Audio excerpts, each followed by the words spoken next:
Bulletin की शुरुआत करते हैं खबरों के साथ। भगवान परशुराम जन्मोत्सव का राज्य स्तरीय कार्यक्रम हरियाणा के रोहतक में पहरावर गांव में आयोजित किया गया। इस कार्यक्रम के मुख्य अतिथि हरियाणा के मुख्यमंत्री नायब सिंह सैनी रहे। इस मौके पर मुख्यमंत्री नायब सिंह सैनी ने रोहतक जिले के लिए लगभग 61 करोड़ रुपए की परियोजनाओं का शिलान्यास किया और साथ ही कैथल में मेडिकल कॉलेज का नाम भगवान परशुराम के नाम से रखने की घोषणा की।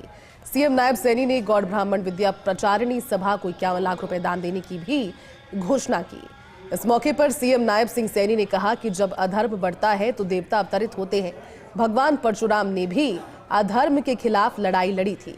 इस तरह ही ऑपरेशन सिंदूर के माध्यम से प्रधानमंत्री नरेंद्र मोदी और भारतीय सेना ने आतंकवाद के खिलाफ अपनी जंग छेड़ी है। पाकिस्तान को मुंहतोड़ जवाब देते हुए आतंकवादियों के ठिकानों को ध्वस्त कर दिया है। कार्यक्रम के संयोजक और कैबिनेट मंत्री डॉक्टर अरविंद शर्मा ने भगवान परशुराम जन्मोत्सव समारोह में शक्ति प्रदर्शन किया। नमहाते हुए हमने भगवान परशुराम जी की शिक्षाओं और आदर्शों से नई पीढ़ियों को प्रेरित करने के लिए कैथल में मेडिकल कॉलेज, जिसका नामकरण भगवान परशुराम जी के नाम से हमने रखा है।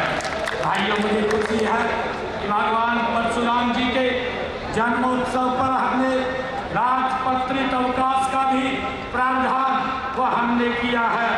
भाइयों, मुझे ये भी बताते हुए कि इस पवित्र भूमि के ऊपर आज हम सब एकत्र आए हैं। ये पवित्र पहरावर गांव की भूमि 2013 से चले आ रहे गौड़ ब्राह्मण कॉलेज बिजली के विवाद को भी हमने सुलझाया है।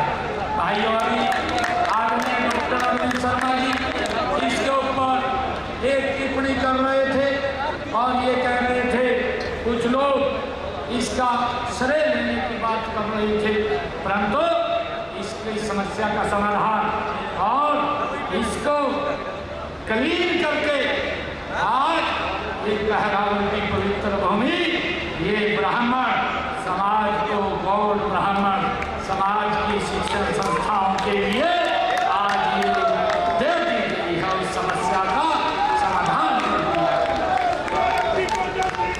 भाइयों, मुझे ये भी खुशी है कि ब्राह्मण आयुर्वेद कॉलेज बीएमएस की 100 सीटों को भी हमने मंजूरी दी है।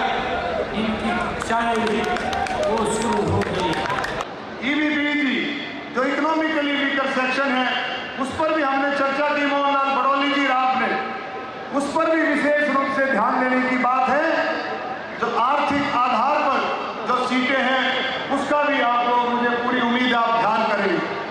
एक मुख्यमंत्री जी, एक जो नौजवानों की सबसे बड़ी बात आई, ये सीईटी का जो एग्जाम है, ये 3 साल के बाद, माननीय शिक्षा मंत्री जी भी बैठे हैं, 3 साल के बाद ये एग्जाम आयोजित हुआ है। 3 साल के बाद आप लेंगे, परीक्षा लेंगे, तो 3 साल तक जो बच्चे ओवरेज हो, मेरी आपसे प्रार्थना है कि कम से कम 5 साल की छूट इकोनॉमिकली वीकर सेक्शन के बच्चों के लिए 5 साल की छूट दी जाए, क्योंकि 3 साल तो ये एग्जाम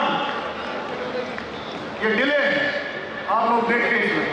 और मुख्यमंत्री जी, हमारी डोली वाली जमीन वो आपने कर दी, वो आपने की है, लेकिन जो अटकाव है, कुछ लोगों को डोली वाली जमीन के पेपर जो ढंग से नहीं मिले हैं, जो पेपर नहीं मिले हैं, उनको आप एक बार देख करके डोली वाली जमीन